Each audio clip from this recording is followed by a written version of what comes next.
Admittedly, I haven't really kept up with Tunic much since its initial announcement. It was a game that I watched evolve in trailers with influences of Zelda and the Soulsborne genre, which was reason enough for me to want to check it out. Now that I've had the chance to play it, I can say that it is very charming and that, for the most part, it's an all-around great game.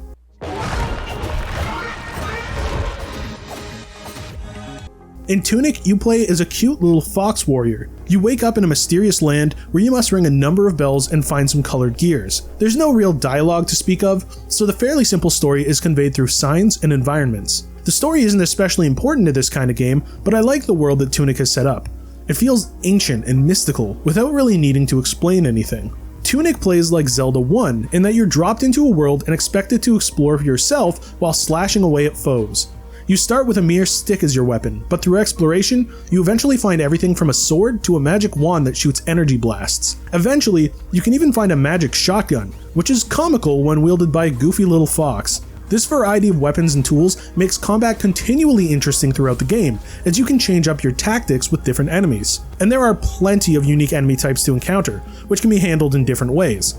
From the gatekeeper boss to quarry snipers, the foes are all visually distinct and varied in how they attack you. Dying to these enemies is a bit of a setback, but like in Soulsborne games, you lose some currency and respawn at your most recent checkpoint. I do wish there were more checkpoint statues in the game though, as there's quite a lot of backtracking upon death in certain areas. I don't mind a bit of backtracking as a consequence of dying, but the treks can end up being incredibly long and tedious when you're traveling to distant areas. You do end up gathering a fair amount of gold to shop and upgrade with as a result though, so even this has its benefits. One great thing about Tunic is that there are a ton of secrets to be found. Treasures behind seemingly inaccessible secret paths and shortcuts to make traversal a bit easier are pretty much everywhere, encouraging exploration and experimentation. Whenever I got lost and ended up exploring everything to progress, I'd find plenty of nooks and crannies that contained everything from gold to stat upgrade items. I never felt punished for exploring, which is vital to a game like this. My main issue with Tunic is that there's very little guidance.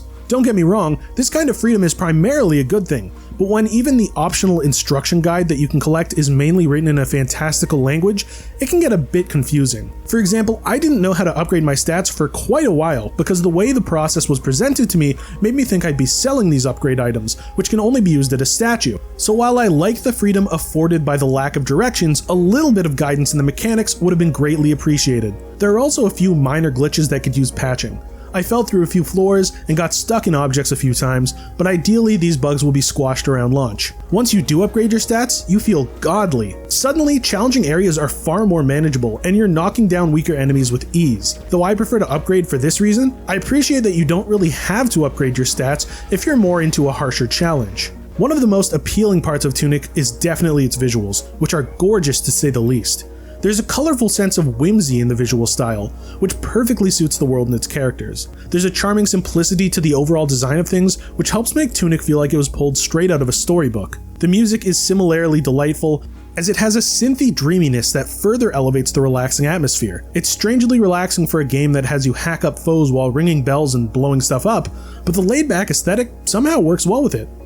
Tunic has a couple of issues, but it's nothing major enough to stop me from thoroughly enjoying the game. It's a pleasant and relaxing throwback to older Zelda titles, with enough secrets to keep you busy for a good while. If the visual style and 16-bit inspiration appeals to you, I'd say Tunic is definitely worth your time. Just get ready to get lost, or stick to a GameFAQs page. Noisy Pixel is giving Tunic a 7.5 out of 10. Thanks for watching. Please be sure to check out the full review at noisypixel.net. Noisy Pixel is run by a group of gamers who work hard to deliver news, reviews, previews, and more. Please subscribe to keep up with all our future content.